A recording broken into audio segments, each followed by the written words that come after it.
Good day, everyone. I am Crystal Claire C. Agustin, and together with my group mates, Group 1 of BS and 1C, in the subject Anatomy and Physiology.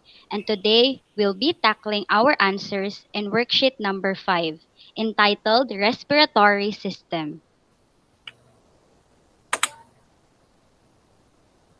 Now, for part 1, the anatomy of the respiratory system, may I call on Miss Adan and Mr. Ryan Edward Bagaslao to tackle our answers in the upper and lower respiratory system structures. So good morning everyone. So for number 1, complete the labeling of the diagram of the upper respiratory structures. I will start first on the left side. For the left side, we have the superior nasal conchae, the middle nasal conchae, the inferior nasal conchae, the nostrils or the nares, the hard palate, the soft palate, lingual tonsil, epiglottis, hyoid bone, thyroid cartilage, cricoid cartilage, and the trachea. And for the right side, we have the pharyngeal tonsil, opening of the pharyngotympanic tube, nasopharynx, uvula,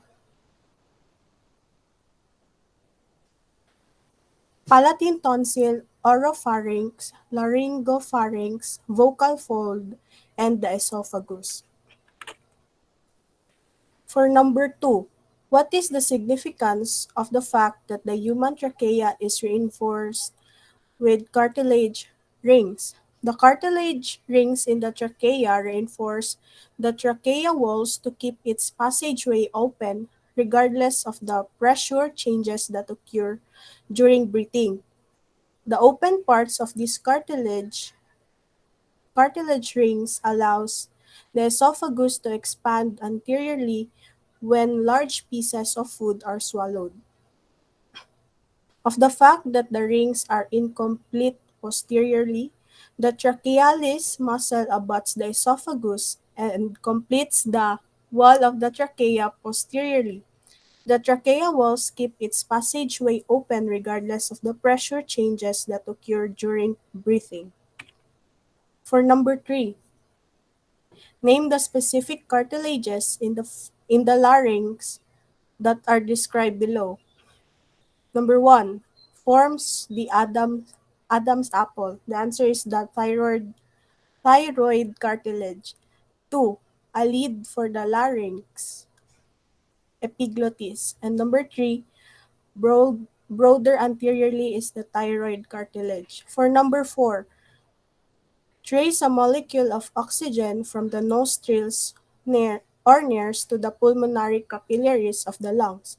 First, in the nostrils, next the nasal cavity, through the oral cavity, to pharynx, to larynx, to the trachea, and to the main primary bronchi, next to the bronchioles and the alveoli, and lastly, the pulmonary capillaries. For number 5, what is the function of the pleural membranes? The pleural membranes produce pleural fluid, a slippery serous secretion which allows the lungs to glide easily over to the thorax wall during breathing movements and causes the two pleural layers to cling together. And lastly, for number 6, name the two functions of the nasal cavity mucosa. For the first function is it traps bacteria and foreign particles, and lastly, it moistens the air. Good afternoon, everyone. So I am Ryan Edward G. Bagaslao, and I will be continuing the upper and lower respiratory structures. For number 7, the following question refers to the main or primary bronchi. The one that is longer is the left bronchi, while the larger in diameter is the right bronchi. And then the more horizontal is the left one, And lastly, the more common site for lodging of a foreign object that has entered the respiratory passageways is the right bronchi. Correctly label all structures provided with leader lines on the diagrams below. So here we have the lungs that is divided into five lobes. Five lobes. So the the right lung is divided into three lobes, which is the superior lobe, the middle lobe, and the inferior lobe. While the left lung only has two lobes, which is the superior and the inferior lobe. We also have here the trachea, the main bronchi or the right and left primary, the lobar secondary bronchus, the segmental tertiary bronchus, and in the inner part we have the alveolar duct, the respiratory bronchioles, the terminal bronchiole, the alveoli, and the alveolar sac. Match the terms in column B to the descriptions in column A. For number 1, it is the pleural layer covering the lung tissue. The answer is visceral pleura. 2. Floor of the nasal cavity. It is the palate. 3. Food and fluid passageway inferior to the laryngopharynx. It is the esophagus. Number 4. Flaps over the glottis during swallowing of food. It is the epiglottis. Number 5. It contains the vocal cords. It is larynx. The part of the conducting pathway between the larynx and the primary bronchi is the trachea. The pleural layer lining the walls of the thorax is the parietal pleura. Next is site from which oxygen enters the pulmonary blood. It is the alveolus. Then opening between the vocal folds is the glottis. And lastly, increases air turbulence in the nasal cavity is the concha. For number 10, let's define external respiration. It is the gas exchanges between the blood and the air-filled chambers of the lungs, and it is also where oxygen loads while carbon dioxide unloads, while the internal respiration is the exchanges of gases between systemic blood and interstitium, and it is also where oxygen unloads while carbon dioxide loads. And now we have the demonstrating lung inflation in shiplap. So does the lung inflate part by part or as a whole, like a balloon? It inflates part by part. What happened when the pressure was released? The lung deflated. And finally, what type of tissue ensures this phenomenon? It is the elastic connective tissue. That's all. Let's moving on and examining prepared sides of lung and tracheal tissue. So number 12, the tracheal epithelium is ciliated and has goblet cells. What is the function of each of these modification? So in cilia, the cilia of the epithelium is ciliated and has goblet cells. Goblet cells. It is called the the cilia of the epithelium cells from a dense layer that resemble a shag carpet, and ciliary movement propels mucus across the epithelial surface. In goblet cells are the goblet cells are specialized for secretions. Goblet cells secrete mucin, which mixes with matter to form from a sticky lubricant called mucus. Let's move on in number 13, which is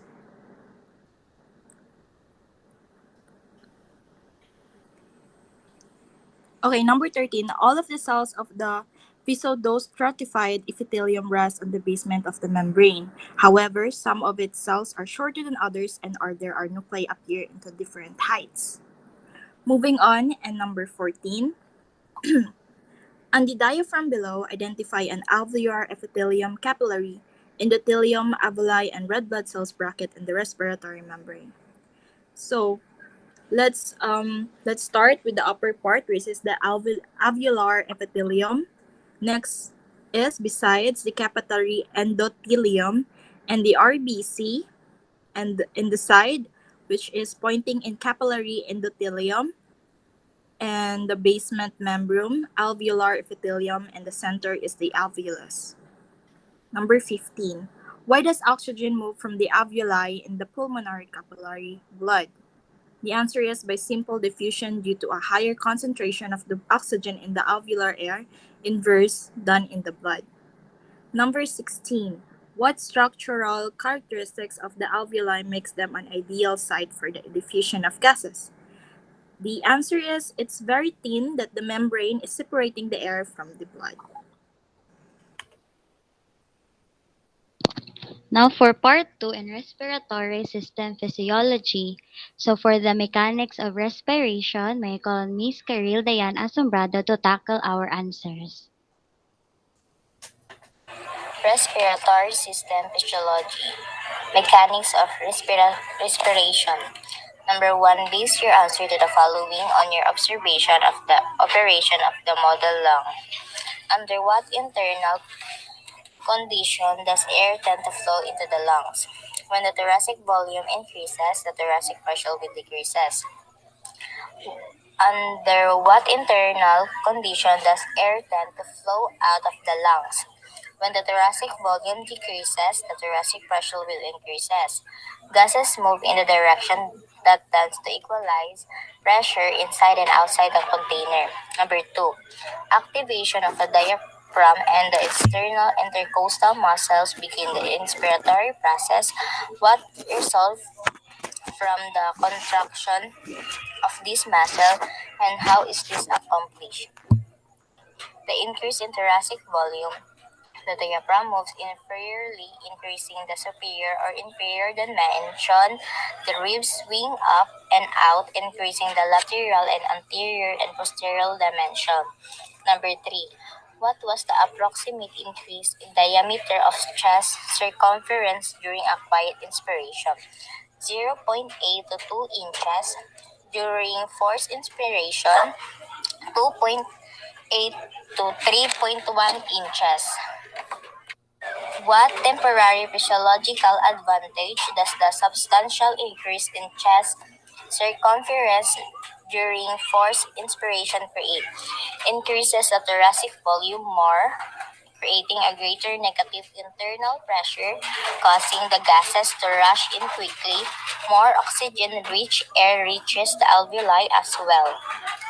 Number 4, the presence of partial vacuum between the pleural membranes is necessary for proper inflation of the lungs. What would occur if an opening were made into the chest cavity as well as with a puncture wound? Destroy the partial vacuum in the pleural space and the lung on the affected side collapses. Air is withdrawn, chest tube, and the chest is closed. Now for the respiratory volumes and capacity spirometry. So may I call on Mr. John Christopher Bernadas to tackle this part. Yes, good afternoon.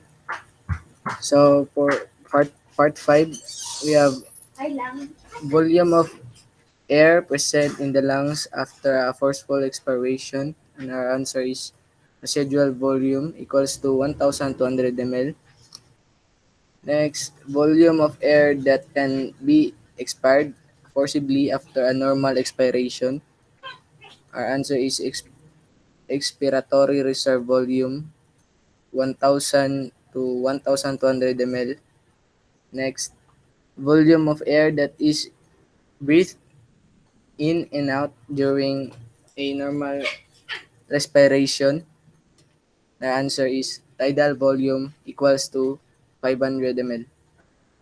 Volume of air that can be inspired forcibly after a normal inspiration. Our answer is inspiratory reserve volume equals to 2,100 to 3,100 ml. Volume of air corresponding to TB plus IRB plus ERB. See, and our answer is vital capacity equals to 3,600 to 4,800 ml. Now for part 6, record experimental respiratory volumes as determined in the laboratory. So the average TB is equals to about 500 ml. Average ERB is about 1,100 ml in males, and for females 800 ml. So average VC approximately 50 ml. Average IRB is equals to 1,200 ml.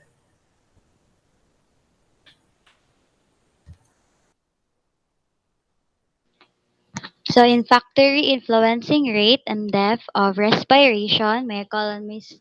Asumbrado and Mr. Bernadas to further discuss this part. Next is factors influencing rate and depth of respiration. Number 7. Where are the neural and control centers of respiratory rhythm, medulla oblongata, and pulse? 8. Based on pneumograph reading of respiratory variation, what was the rate of quiet breathing? Initial testing, 12 to 15 breaths or minutes. Next is record observation of how the initial pneumograph recording was modified during the virus testing procedure described below. Test perform talking observation during taking talking in the respiratory rate becomes irregular. Yawning. Yawning is reflected by extremely deep, prolonged inspiration. Laughing. Respiratory rate becomes irregular and the respiratory rate may be or depending on the nature of laugh. Standing, irregular rhythm and rate. Running in place, increased rate and depth breathing. Swallowing water, respiratory ceases during the period of swallowing. Coughing, respiration rate becomes irregular and marked by expiration during coughing. Laying down, regular rhythm and regular or slightly depressed rate and depth decreases. Concentrating, respiratory rate is regular unless punctuated by intervals of apnea of individuals who hold their breath when concentrating. 9. Students' data. Breathing holding interval after a deep inhalation 15 seconds. Length of recovery period 20 seconds. Breath holding interval after a forceful expiration 10 seconds. Length of recovery period 80 seconds. After breathing quietly and taking a deep breath, which you held, did you feel an urge to inspire or to expire? So the answer is expire. After exhaling and then holding your breath, did you want to inspire or expire? So the answer is inspire. Number 10, observation after hyperventilation. The hyperventilation makes the breathing fast and deep.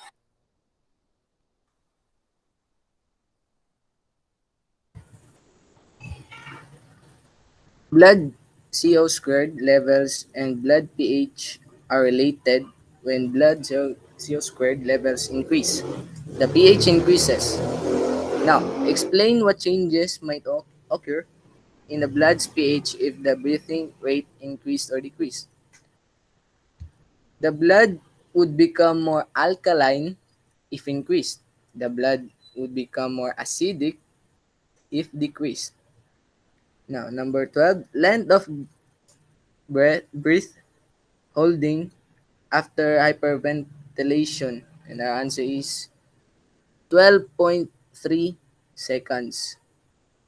For the follow-up question, why does hyperventilation produce apnea or a reduced respiratory rate? Hyperventilation washes carbon dioxide out of the blood. Since carbon dioxide is the major chemical stimulus for inspiration, the desire or drive to breathe is decreased.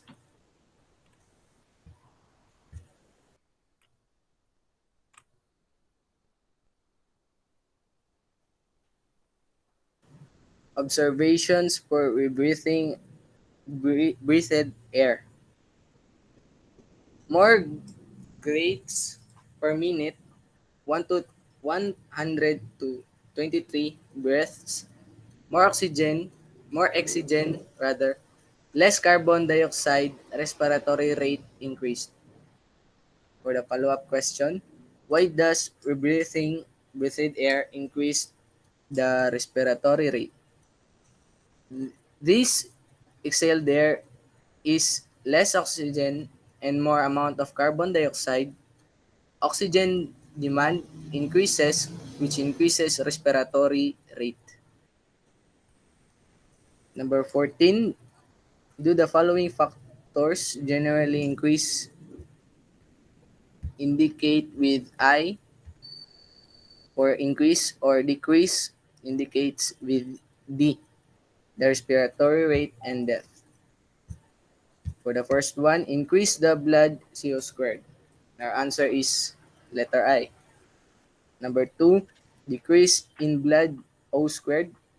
Our answer is letter I. Number 3, increase in blood pH.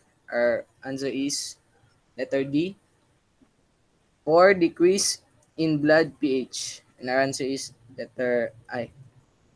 For the follow-up question, did it appear that CO squared or zero squared had a greater effect on modifying the respiratory rate? It appears that CO squared has a main influence on modifying the respiratory rate. O2 can only affected the respiratory rate when dangerously slow. Number 15, where are sensory receptors sensitive to changes in O squared levels in the blood located? In the aorta and carotid artery. Now for part 3 in the respiratory care modalities. So for part 1, may call on Miss TRISHA Bautista and Miss Nicole Adan for further tackle the oxygen delivery systems. Thank you, Ms. Agustin. So in number 1, identification of the oxygen delivery system is nasal cannula, used for low-medium concentration of oxygen, ranges to 24 to 44%, and diffraction-inspired oxygen. It goes to low flow 24 to 28, 32 to 36, and 40 to 44. It is a disposable plastic device with two protruding prongs for insertion into the nostrils connected to an oxygen source. Next is the face tent. The phase 10 can provide 28% to 100% low flow. Mass meter should be set to deliver at a minimum of 15 low flow per minute. It is the mask covers the nose and the mouth and thus create a seal around the nose. So number 3, it is the simple oxygen mask. It delivers 35 to 60% oxygen, a flow rate to 6 to 10 liter per minute. And moving on to the fourth is a partial non-breather. It can deliver around 40 to 60% of oxygen at 6 to 10 low flow per minute. It is used for people who can breathe on their own but maybe have low blood oxygen levels. For number 5, the non-rebreather mask. The mask is with the reservoir bag that must remain inflated during both inspiration and expiration. It collects the patient's exhaled air. Oxygen concentration is up to 95 to 100%. The oxygen flow rate must be maintained at a maximum 6 to 15 low flow rate per minute to ensure the patients not to rebreathe large amount of exhaled air.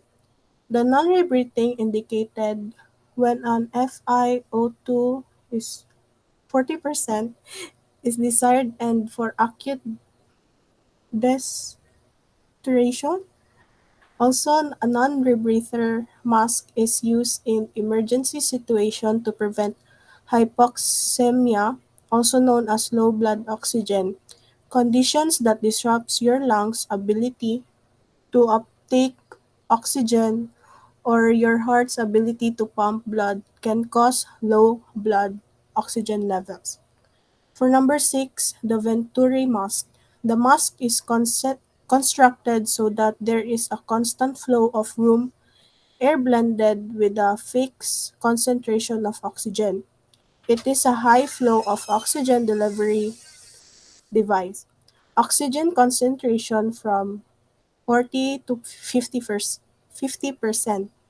Oxygen flow rate is 4 to 15 low flow rate per minute. It is used primarily for patients with chronic obstructive pulmonary disease. For number 7, the transtracheal oxygen delivery. It may be used for oxygen-dependent clients. Oxygen flow rate is at 0.5 to 2 lit- liters per minute. Oxygen concentration is 40 to 60%. Surgically placed in the trachea through the neck. Number 8, the continuous positive airway pressure therapy or CPAP uses a machine to help a person who has obstructive sleep apnea or OSA breathe more easily during sleep. CPAP potentially reduces lung damage. The oxygen flows from 5 to 10 liters per minute and the oxygen concentration is 95%.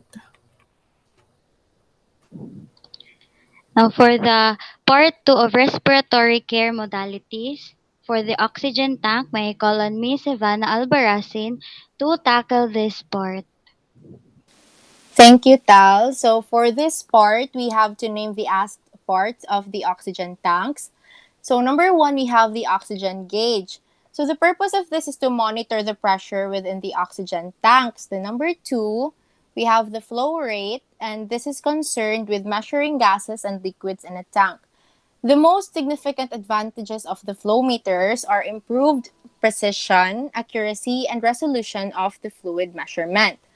Number three, we have the flow control valve. So it is to regulate the tank's speed. The tank's rate is determined by the amount of air which may be adjusted using flow control valves. Number four, we have the cannula tubing. So it is a tube connected to the nasal cannula that supplies supplementary oxygen to accommodate the reduced oxygen content available for respiration. The number five, we have the humidifier bottle. It is a medical device that humidifies oxygen.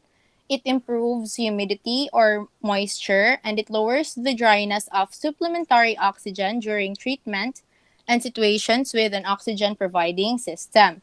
Then lastly, we have the main part of the oxygen tank itself. So it is used to preserve oxygen for respiratory purposes in hospitals and at home. So, what are the indications and contraindications of oxygen therapy? So, the most critical objective indication for oxygen therapy is the presence of hypoxemia. Hypoxemia is when oxygen levels in the blood are lower than usual or normal. So, the indication of oxygen therapy is when there is a manifestation of hypoxemia with or without CO2 retention. On the other hand, individuals who have an adverse ventilation response to oxygen treatment are not eligible for oxygen therapies. If O2 treatment is ineffective, mechanical ventilation must be performed in all cases involving individuals in a respiratory coma. Next is, what are the nursing considerations for oxygen therapy? So for some nursing considerations, oxygen therapy alleviates hypoxia but does not enhance ventilation or address the underlying cause of the hypoxia. SpO2 or percent saturation of oxygen in the blood, SpO2 monitoring reflects oxygenation rather than breathing. As a result, avoid using high FiO2 or fraction of inspired oxygen in the context of low minute ventilation. So despite growing blood carbon dioxide levels, regular SpO2 readings can be found or hypercapnia. Hypercapnia rather is a buildup of carbon dioxide in your bloodstream. So take note that high oxygen concentrations can hide hypercapnia signs and symptoms. So therefore, oxygen treatment should be thoroughly monitored and evaluated regularly.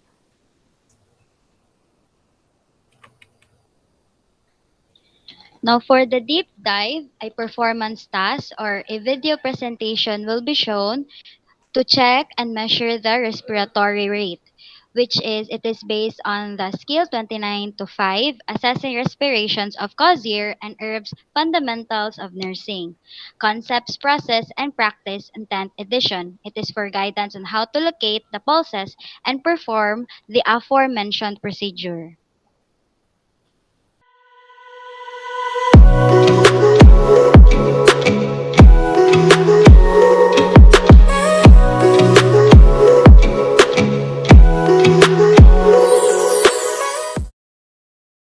Good day, everyone. I am Crystal Claire C. Agustin, your nurse student for today.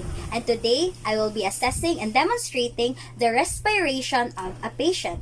So, in monitoring and recording the respiration, the rate, the depth or the tidal volume, and breathing pattern should be recorded. The purpose of this is to acquire baseline data against future measurements to be compared of, and to monitor abnormal respirations or respiratory patterns. Therefore, it aids to the diagnosis of disease and to evaluate the responses of medications that affect the respiratory system.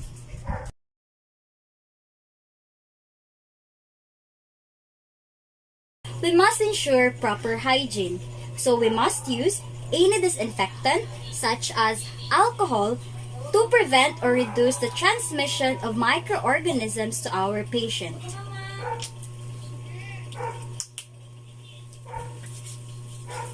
To assess the patient's respirations, help the patient into a comfortable position, preferably sitting or lying with the head of the bed elevated 45 to 60 degrees.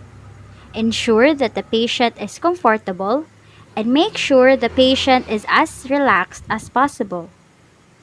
And lastly, observe if the patient is stressed in any way. Then, place her arm on a relaxed position across her chest as you assess her radial pulse.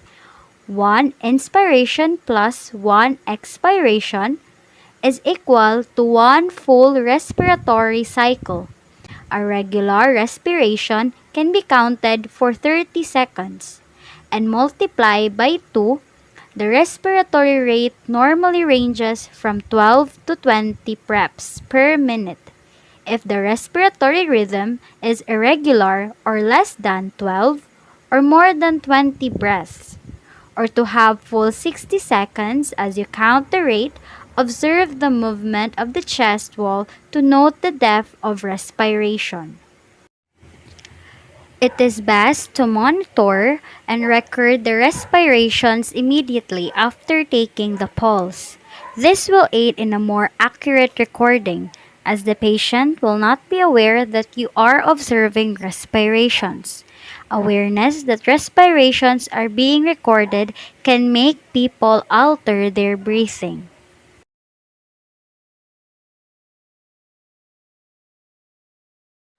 Observe the rise and fall of the chest, which is the inspiration and expiration. This counts as one breath.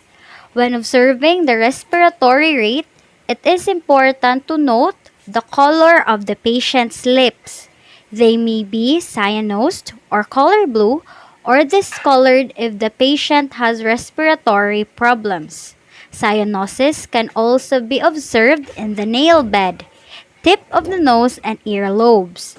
The rate of respiration will vary with age and gender. A respiratory rate of 12 to 18 breaths per minute in a healthy adult is considered normal. So the depth or tidal volume should be around 500 ml. Lastly, before leaving, ensure the patient is comfortable. So ma'am, based on my assessment, your respiratory rate is 16 breaths per minute, which is average or normal for an adult, and your tidal volume is regular. And lastly, there were no abnormal breathing patterns that were detected. So I would like to ask ma'am if you have any further questions about the result and the procedures that we have gone through. And so for mom, I'm very glad of the results that I have heard from you today. Thank you so much. Okay ma'am, thank you so much.